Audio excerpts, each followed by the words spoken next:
संसदीय दल का नेता चुने जाने के बाद कार्यवाहक प्रधानमंत्री नरेंद्र मोदी ने संसदीय दल को संबोधित किया। इस दौरान उन्होंने एनडीए सरकार को सबसे सफल गठबंधन बताया। इस दौरान उन्होंने विपक्ष और उनके इंडी गठबंधन को जमकर घेरा। उन्होंने ईवीएम को लेकर भी विपक्षी गठबंधन को जमकर खरी खोटी सुनाई। साथियों, हम लोग जब 4 जून के नतीजे चल रहे थे, मैं तो अपने काम में कुछ व्यस्त था। बाद में फोन आना शुरू हो गए, तो मैंने किसी को पूछा, यार ये तो ठीक है आंकड़े वांकड़े, तो मुझे ये बताओ कि ईवीएम जिंदा है कि मर गया?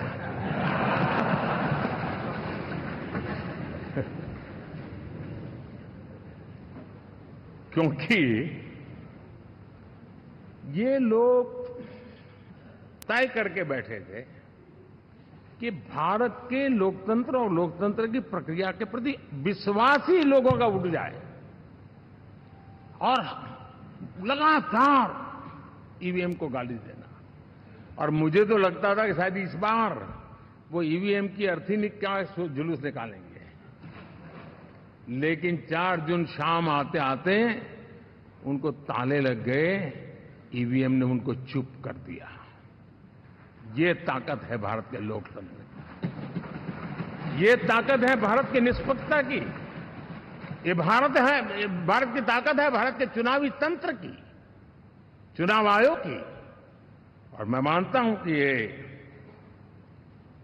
आशा करता हूं कि 5 साल तो अब ईवीएम शायद मुझे नहीं सुनाई देगा, लेकिन जब 29 में हम जाएंगे तो फिर से शायद ईवीएम को लेकर के नाचने की शुरुआत करेंगे, क्योंकि इनके सुधरने की संभावना बहुत कम है।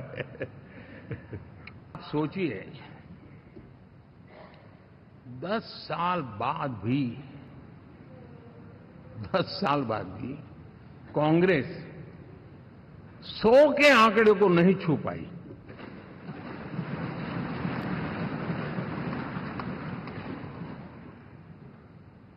और अगर मैं 14, 19 और 24 3 चुनावों को जोड़ करके कहूं, कांग्रेस के 3 चुनाव जोड़ूं, तो इन 3 चुनावों में जितनी सीटें मिली है उससे ज्यादा हमें इस चुनाव में मिली है।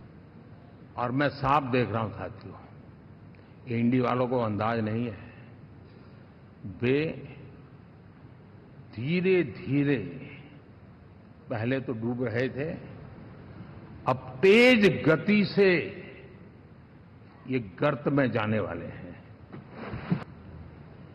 विपक्ष में भी जो सांसद जीत करके आए हैं, मैं उनको भी बधाई देता हूं।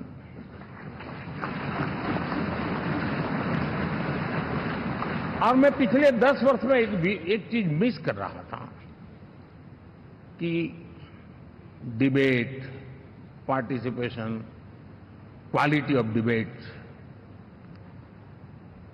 मैं मिस कर रहा हूं। लेकिन मैं आशा करता हूं कि अब इस नया जो सदन बना है वो कमी मुझे खलेगी नहीं। शायद हमारे साथी भी राष्ट्रहित की नीयत के साथ सदन में आएंगे, और भले वो विपक्ष में बैठे होंगे, लेकिन राष्ट्र के विपक्ष में नहीं है, हमारे विपक्ष में है। राष्ट्र में तो हम सब एक ही दिशा में हैं।